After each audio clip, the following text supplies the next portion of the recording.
Hola, mi nombre es Sugeyolien del grupo 624 y en este video presentaré mi caso práctico final de contabilidad por los métodos analítico y perpetuo. Principalmente explicaré el libro diario analítico y libro diario perpetuo, también la balanza de comprobación de ambos, así como los estados financieros, la importancia de cada método y para finalizar una conclusión final. Principalmente tenemos un concepto de contabilidad. La contabilidad es un proceso de registrar, también de clasificar, de resumir todas las operaciones económicas de una empresa y es indispensable porque permite conocer la situación financiera, evaluar resultados y en base a estos resultados tomar decisiones de manera consciente y precisa. En inventarios existen dos métodos principales, analítico y perpetuo. Estos que les explicaré en un momento.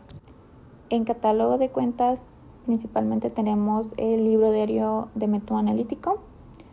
En este método, cada movimiento relacionado con inventario se registra por separados en cuentas como compras, devoluciones en compras, gastos sobre compras, rebajas, al igual que las ventas.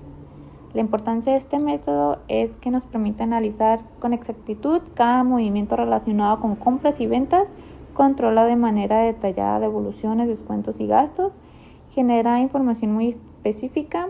Esta misma es útil para revisar costos indirectos o políticas de compras. Sin embargo, no actualiza el inventario automáticamente, por lo que es usado por empresas con muy poco movimiento o procesos muy manuales. Como podemos observar, tenemos conceptos. En conceptos se carga el nombre de la cuenta. En parcial, el subtotal o referencia de cálculo. En debe, lo que entra o aumenta un activo. Y en haber, lo que sale o aumenta un pasivo. Por ejemplo, en una cuenta como cajas, que cajas es una de las cuentas más importantes, representa el dinero físico que una empresa tiene disponible, es decir, billetes y monedas. Si cajas aparece en debe, significa que entró efectivo. Por ejemplo, se recibió un pago, se cobró a un cliente o se hizo una venta al contado. En bancos, si en bancos aparece en debe, significa que se depositó un dinero, entró una transferencia o aumentó un saldo bancario. En bancos, el dinero significa que está de manera digital o en cuentas bancarias de la empresa. En una cuenta como clientes, tenemos que es una cuenta que registra lo que otras personas le deben a la empresa. Si esta aparece en un cargo como debe, significa que se hizo una venta de crédito, el cliente quedó debiendo o la empresa tiene derecho al cobro del mismo. En una cuenta como Giovanna Ponzana, como por ejemplo aquí, cuando en contabilidad aparece un nombre propio, es porque se está llevando un registro individual de un cliente o deudor. Por ejemplo, mencionábamos a Giovanna Ponzana, aparece con un valor de 58.956. Eso significa que ella específicamente le debe esa cantidad a la empresa. Y es como un desglose de clientes, pero aplicada de manera individual a cada persona. Entonces, ¿qué representa el conjunto de asiento? Con esta información tenemos que parece ser que un asiento donde aumenta caja, aumenta bancos, aumenta clientes y se identifica con un cliente en específico. Esto también podría ser registro de ventas, registro de cobros, ajuste de cuentas por cobrar, ingresos de dinero de distintos clientes. Tenemos aquí el libro diario analítico. Vamos a tomar de ejemplo Giovanna Ponzana. Esta está su cantidad en parcial por 29.640. Si está en parcial, significa que es un subtotal o una referencia de cálculo. Por otro lado, tenemos a rentas pagadas por cobrar, que se carga a debe por una cantidad de 10,000 pesos. Eso quiere decir que entró una cantidad y en bancos está en haber. Eso quiere decir que es una ganancia y lo vemos de una manera muy clara, ya que rentas pagadas por cobrar pues es un dinero que sale y a bancos es una ganancia. o sea, se le está pagando a la empresa de manera digital lo que se debe. Después tenemos la determinación de costos donde tenemos inventario final. Principalmente tenemos el inventario inicial por una cantidad de 102.500, que es un aumento. Después se le resta las ventas, 40.350, y se le aumenta la devolución sobre ventas por una cantidad de 600. También se le aumenta la cantidad de compra por una cantidad de 20.900, pero se le restan las devoluciones sobre compras por una cantidad de 2.190. A esto se le agrega gasto sobre compra, 550, que es igual al inventario final, 81.910. En base a esto podemos generar nuestro costo de ventas. Principalmente el inventario inicial, 102.500, más un aumento en compras, 21.900, menos la devolución sobre compra, 2.190. A esto le agregamos el gasto sobre compra, 550, y le restamos el inventario final, 81.910. Esto nos da nuestro costo de ventas, 40.850. Después tenemos la balanza de comprobación.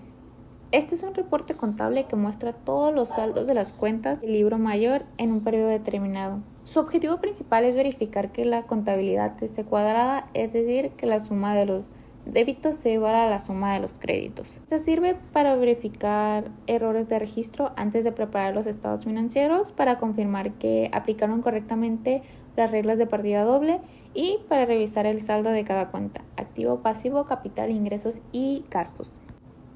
Esta tiene que tener como información, tiene que mostrar el nombre de la cuenta, el saldo deudor si la cuenta tiene un saldo debe, o el saldo acreedor si la cuenta tiene un saldo de haber.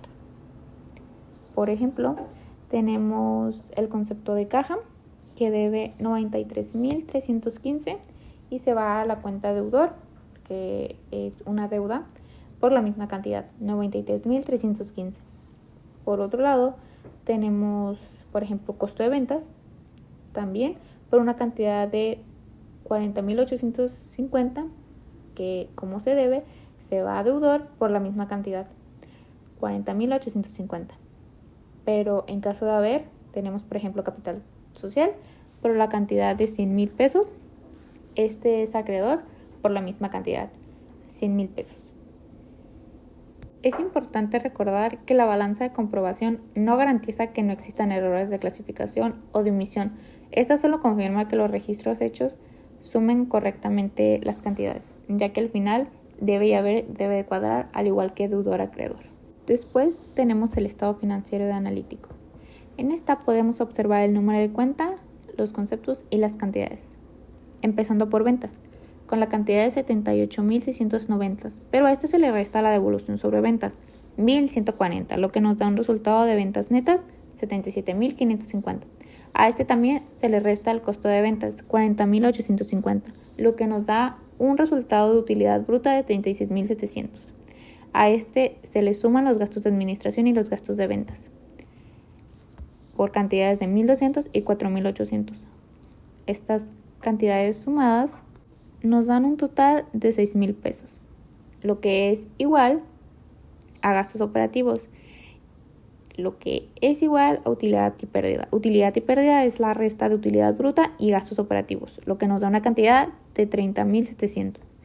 Después se le resta los gastos financieros, 900, y los intereses pagados, 300. Sumados de 1.200, se le restan a la utilidad o pérdida, lo que nos da un resultado de 29.500 de utilidad o pérdida del ejercicio. Después tenemos el balance general, o también llamado estado de situación financiera. Este es un estado financiero básico que muestra lo que una empresa posee, lo que debe y el valor de su patrimonio en un momento específico. El balance general es un informe contable que presenta la situación financiera de una entidad en una fecha determinada, clasificando sus recursos, sus obligaciones en activos, pasivos y capital contable, o en patrimonio. Se basa en una ecuación fundamental de la contabilidad. Activos es igual a pasivos más capital contable o patrimonio. Los activos muestran todo lo que la empresa posee y que le genera beneficios: efectivos, inventarios, cuentas por cobrar o maquinarias. En este caso tenemos caja, bancos, clientes, deudores diversos, inventarios y rentas pagadas por anticipos, al igual que documentos por cobrar. Después tenemos activos no circulantes, que es todo aquello que no se puede mover. Por ejemplo, mobiliario de equipo y equipo de cómputo. Después tenemos pasivos a largo plazo. Los pasivos son todas las deudas y obligaciones, préstamos, proveedores o impuestos por pagar. En este caso tenemos préstamo bancario y proveedores. En capital contable tenemos, o patrimonio, tenemos que es la inversión de los dueños más las utilidades retenidas. En este caso tenemos la capital social, la utilidad de ejercicios anteriores y utilidad o pérdida del ejercicio. Después tenemos el diario de perpetuo, pero primero les explicaré la diferencia entre el método analítico y el método perpetuo. El método analítico, como ya lo mencioné antes, se registra el inventario de manera general y solo se determina el saldo exacto del inventario al final del periodo contable. Sus características principales son que no se actualiza el inventario constantemente, se conoce el costo de ventas al final del periodo y es más sencillo y económico de implementar, pero menos preciso para la gestión diaria. En cambio, el método perpetuo tenemos que se registra cada movimiento de almacén en tiempo real, tanto las compras como las ventas, de manera que el saldo y el costo de ventas siempre sean actualizados. Como características principales, tenemos que permite un control constante del inventario, es más preciso para tomar las decisiones comerciales inmediatas y requiere sistemas contables más sofisticados.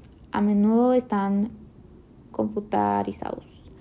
El método perpetuo se utiliza más como en empresas de mayor rango o más grandes, es decir, por ejemplo, supermercados, ferreterías, en donde podemos encontrar pues más mercancía. Al igual que el analítico, tenemos el concepto parcial, debe y haber. A diferencia de analítico, en esta vemos que no tenemos subcuentas, simplemente están los asientos. Por ejemplo, tenemos caja, que se debe a 85,200.